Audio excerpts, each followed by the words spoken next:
जय नारायण व्यास विश्वविद्यालय जोधपुर से जुड़े हुए जितने भी कॉलेज हैं उनमें बीए अंतिम वर्ष बीए फाइनल हिंदी साहित्य का जो पहला प्रश्न पत्र है, फर्स्ट पेपर है, उसका नाम है अर्वाचीन हिंदी काव्य।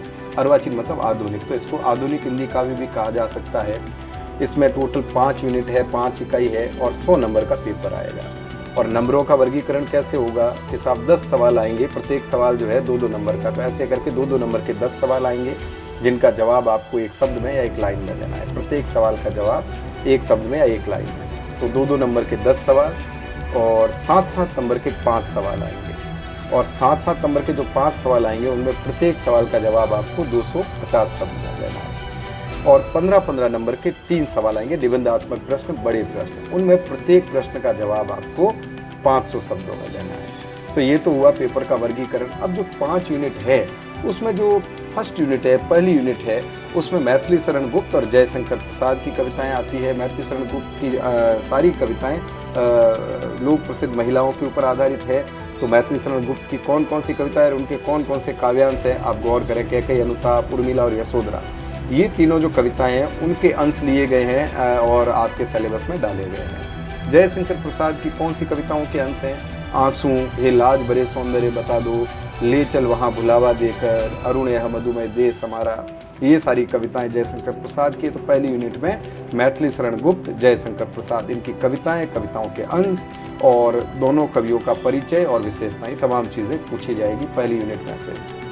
दूसरी यूनिट जो है उसमें सूर्यकांत त्रिपाठी निराला और सुमित्रा नंदन पंत, इनकी कविताएं आएंगी। इन दोनों कवियों का परिचय और आलोचनात्मक प्रश्न भी इनके ऊपर पूछे जा सकते हैं। तो सूर्यकांत त्रिपाठी निराला की कौन कौन सी कविताएं हैं? कविताएं या कविताओं के अंश, जूही की कली, संध्या सुंदरी, जागो फिर एक बार, भिक्षुक, विधवा, ये तमाम कविताएं हैं। तो ये कविताएं जो है उनमें कहीं कहीं प्रगतिवाद का स्वर भी आपको नजर आएगा। छायावादी कविता तो है खैर 2-4। सुमित्रा नंदन पंत की कौन सी कविताएं हैं दूसरी यूनिट में? नौका विहार, द्रुत जरो, वाणी, ताज और परिवर्तन, ये सारी कविताएं दूसरी यूनिट में आपको पढ़ने को मिलेगी जो पंत की कविताएं हैं। तीसरी यूनिट जो है रामधारी सिंह दिनकर प्रमुख कवि है तीसरी यूनिट के। उसमें क्या है? रामधारी सिंह दिनकर का परिचय, उनके ऊपर आलोचनात्मक प्रश्न, उनके काव्य की विशेषताएं, तमाम चीज़ें होंगी। लेकिन रामधारी सिंह दिनकर की कविताएं कौन सी है, उनका कविताओं का अंश कौन सा है? हिमालय, बालिका से वधु, गीत अगीत, कुंती और कर्ण और बुद्ध देव, ये सारी कविताएं रामधारी सिंह दिनकर की आपको पढ़ने को मिलेगी। कौन सी यूनिट में? तीसरी यूनिट में। बुद्ध देव बहुत बेहतरीन कविता है जिसमें जाति पाति से रहित समाज की कल्पना की गई है और लोगों को प्रेरित किया गया है कि मानवीयता जो है वो सबसे बड़ा गुण है, जाति पाति में कुछ नहीं धरा है। और इसी यूनिट में तीसरी जो इकाई है उसमें क्या है? सच्चिदानंद, हीरानंद, वात्स्यायन, अज्ञेय, उनकी भी कविताएं हैं। जो अज्ञेय है हिंदी के प्रसिद्ध साहित्य कवि रहे हैं और अज्ञेय के ऊपर आलोचनात्मक प्रश्न भी आ सकते हैं इसमें से और उनकी विशेषताएं पूछी जा सकती है, उनका परिचय पूछा जा सकता है। तो अज्ञेय की कौन सी कविताएं हैं?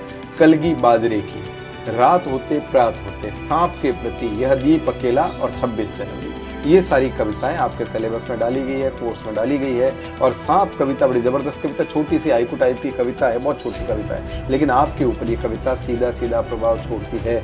आपको अवसर मिले तो सांप कविता ज़रूर पढ़िएगा, जिसमें 3-4 लाइन की कविता है कि सांप तुम सभ्य तो हुए नहीं, नगर में बसना भी तुम्हें नहीं आया, फिर एक बात पूछो उत्तर दोगे, कैसे सीखा डसना, विष कैसे पाया। तो ये इंसानों के ऊपर व्यंग्य किया गया है कि इंसान सांप से भी ज़्यादा जहरीला होता है। तो ये सारी चीज़ें अपनी इस कविता में इन्होंने बताई है।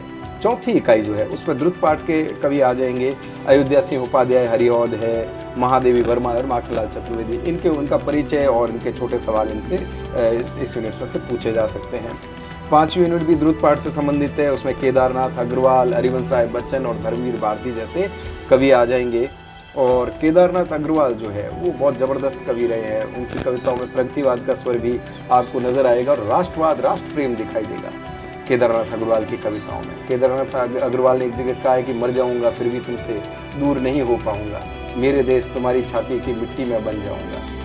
तो ये बहुत बड़ी बात है, राष्ट्र के प्रति निष्ठा और समर्पण की बात केदारनाथ अग्रवाल ने की है। तो इन कवियों का अनुभव और इनकी जो फीलिंग है वो इनकी कविताओं में आपको नजर आएगी। तो मैंने आपको ये बताया कि बीए अंतिम वर्ष जयनारायण व्यास विश्वविद्यालय का जो सिलेबस है और जितने कॉलेज जुड़े उनमें बीए अंतिम वर्ष का जो हिंदी साहित्य का प्रथम प्रश्न पत्र है अर्वाचीन काव्य यानी आधुनिक काव्य, उसमें 5 यूनिट है और 100 नंबर का पेपर है और आपको थोड़ा सा इसके ऊपर ध्यान देना चाहिए। इसमें से व्याख्याएं भी आएंगी और छोटे सवाल भी आएंगे, मीडियम सवाल भी आएंगे और बड़े सवाल भी आएंगे। Thank you.